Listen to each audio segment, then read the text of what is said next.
Selamat datang di berbagi praktek baik pendampingan pengawas sekolah.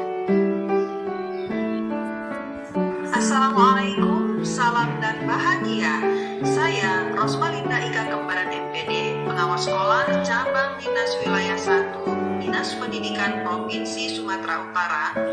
Kali ini akan berbagi praktik baik dengan judul Pendampingan Perencanaan Berbasis Data dengan Strategi P3M menuju Sekolah Berkualitas. Mari kita saksikan, semoga menginspirasi. Wassalam.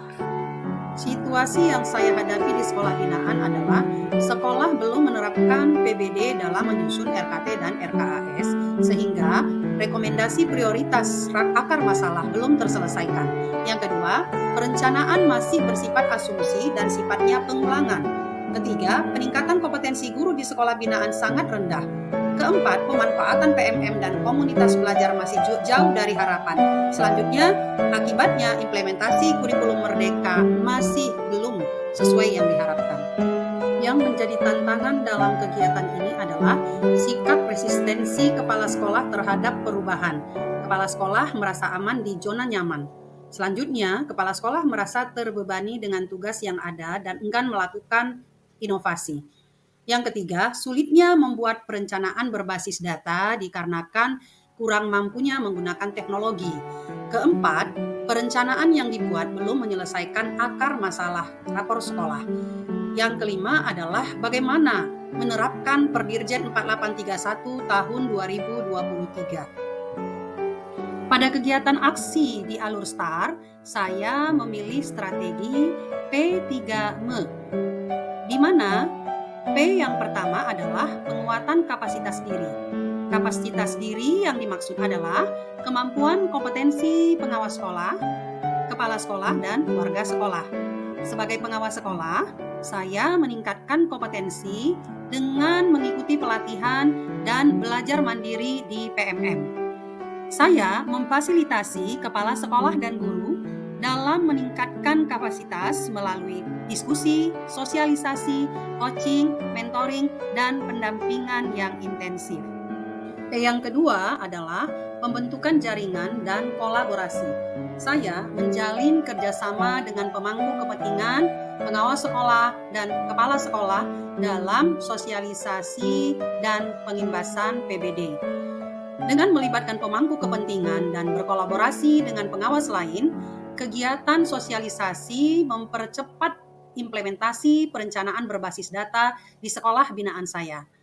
Kepala cabang dinas pendidikan yang turut dalam kegiatan sosialisasi mendukung penuh kegiatan tersebut.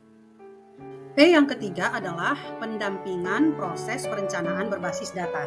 Saya melakukan pendampingan intensif melalui Google Form, secara daring, mentoring, fasilitasi, dan sebagainya. Selanjutnya, saya membentuk tim menganalisis rapor sekolah untuk menyusun RKT dan RK sesuai prioritas akar masalah. Pendampingan terhadap sekolah binaan saya lakukan secara bergantian setelah membuat janji terlebih dulu.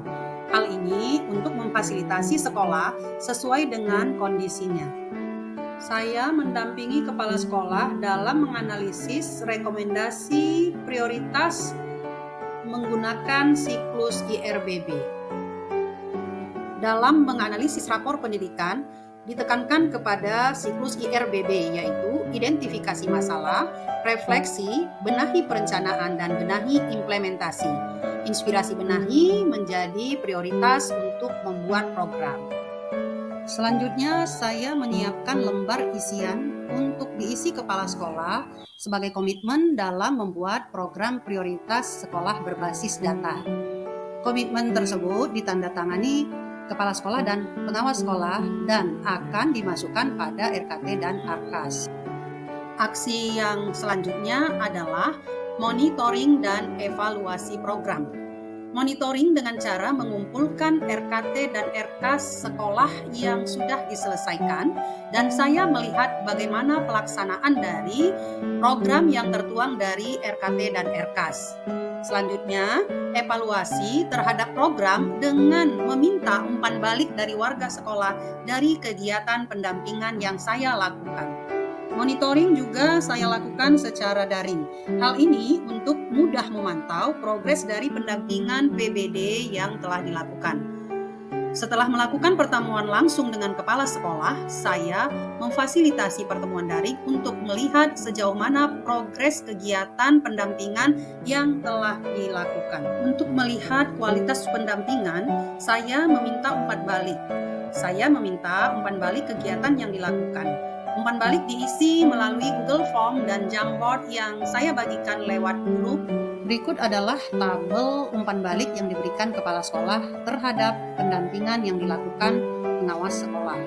Dari Jamboard ini saya melihat bahwa warga sekolah merasa sangat bermanfaat dengan pendampingan yang dilakukan. Refleksi dari kegiatan praktik baik ini adalah kolaborasi yang intensif dengan berbagai pihak berhasil meningkatkan kapasitas sekolah dalam melaksanakan PBD, menghasilkan perencanaan berbasis data, mampu menyelesaikan akar masalah, meningkatnya partisipasi sekolah dan terbentuknya komunitas belajar, serta optimalisasi PMM, meningkatnya kompetensi guru sesuai dengan rekomendasi akan masalah, serta terlaksananya Perdirjen 4831 dalam PBD. Demikian praktik baik yang saya lakukan dalam pendampingan. Semoga menginspirasi. Terima kasih.